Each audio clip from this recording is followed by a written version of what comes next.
నమస్తే అండి. పూనం పాండే గర్భాశయ ముఖద్వార క్యాన్సర్తో చనిపోయిందని వాళ్ళ టీం అధికారికంగా వెల్లడించింది. అసలు ఈ గర్భాశయ ముఖద్వార క్యాన్సర్ అనేది ఎందుకు వస్తుంది? ఎందుకు వస్తుందంటే ఆ టైంలో పీరియడ్స్ టైంలో మనం శానిటరీ ప్యాడ్స్ విషయంలో జాగ్రత్త తీసుకోకుండా క్లాత్స్ అవి వాడటం ద్వారా, ఇంకా చిన్నతనంలోనే పెళ్లి చేసుకొని అసహజమైన శృంగారం చేయడం ద్వారా, ఇంకా గర్భాశయ ముఖద్వారాన్ని క్లీన్గా ఉంచుకోకుండా ఎలా పడితే అలా డ్రెస్సింగ్ విషయంలో కూడా జాగ్రత్త తీసుకోకుండా ఇన్నర్స్ అనేవి కరెక్ట్గా ఉంచుకోకుండా ఉండడం ద్వారా వస్తుంది. ఇది ఎక్కువగా ఇండియాలోనే వస్తుంది. ఈ గర్భాశయ ముఖద్వార క్యాన్సర్ కానీ, ఇంకా బ్రెస్ట్ క్యాన్సర్ కానీ లేడీస్కి ఎక్కువ ఇండియాలోనే వస్తుంది ఈ క్యాన్సరు.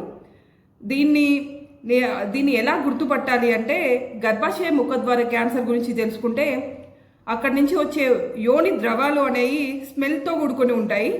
ఇంకా ఆ యోని దగ్గర ఒక బోన్ ఉంటుంది కదా, చాలా పెయిన్ వస్తూ ఉంటుంది శృంగారం చేసే సమయంలో. ఇంకా బ్లీడింగ్ కూడా ఒక 5 days 6 days అలా వస్తుంది కదా మామూలుగా అయితే. కానీ వీళ్ళకి ఏమో ఎక్కువ 8-9 days వరకు వస్తుంది. మళ్ళీ బ్లీడింగ్ ఆగిపోయిన తర్వాత కూడా మళ్ళీ వచ్చే ఛాన్స్ ఉంది.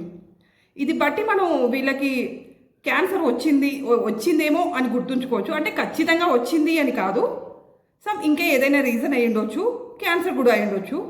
వెళ్ళి టెస్ట్ చేయించుకుంటే ఇంకా మంచిది కదా. ఇక దీని గురించి ఈ మధ్య బడ్జెట్లో ఒకటి ప్రవేశపెట్టారు. ఈ గర్భాశయ ముఖద్వార క్యాన్సర్కి సంబంధించి వ్యాక్సినేషన్ అనేది 9 ఏళ్ల నుంచి 12 ఏళ్ల వరకు ప్రతి ఆడపిల్లకి అంగన్వాడీ కేంద్రాల్లో కానీ, ఈ ప్రైమరీ హెల్త్ సెంటర్లో కానీ ఇస్తామని చెప్పి నిర్మలా సీతారామన్ మన బడ్జెట్లో ప్రవేశపెట్టింది. సో ఇది ఒక మంచి పరిణామమే. ఇప్పటిదాకా ఇండియాలో ఇలాంటిది ఏం చేయలేదు. ఖచ్చితంగా ప్రతి ఒక్కరు వెళ్ళి ఈ వ్యాక్సినేషన్ తీసుకోవాలని చెప్తున్నాను. అంటే ఎవరో ఏదో చెప్పిరు వ్యాక్సిన్ వల్ల దుష్పరిణామాలు ఉంటాయి, ఇలాంటి ఏం నమ్మకండి. ఖచ్చితంగా ఈ వ్యాక్సిన్ తీసుకుంటే భారత భవిష్యత్తు ప్రకాశవంతంగా ఉంటుంది. ఇలాంటి ఈ గర్భాశయ క్యాన్సర్లు అనేవి రావు. ఇంకా దానికి అట్లే బ్రెస్ట్ క్యాన్సర్ని కూడా కొంచెం జాగ్రత్తగా చూసుకోవాల్సిన అవసరం ఉంది.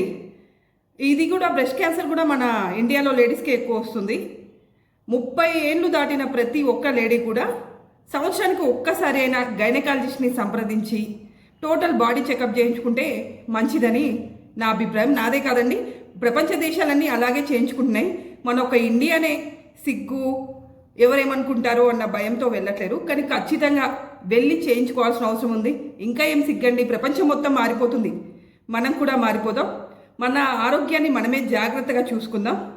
నమస్తే.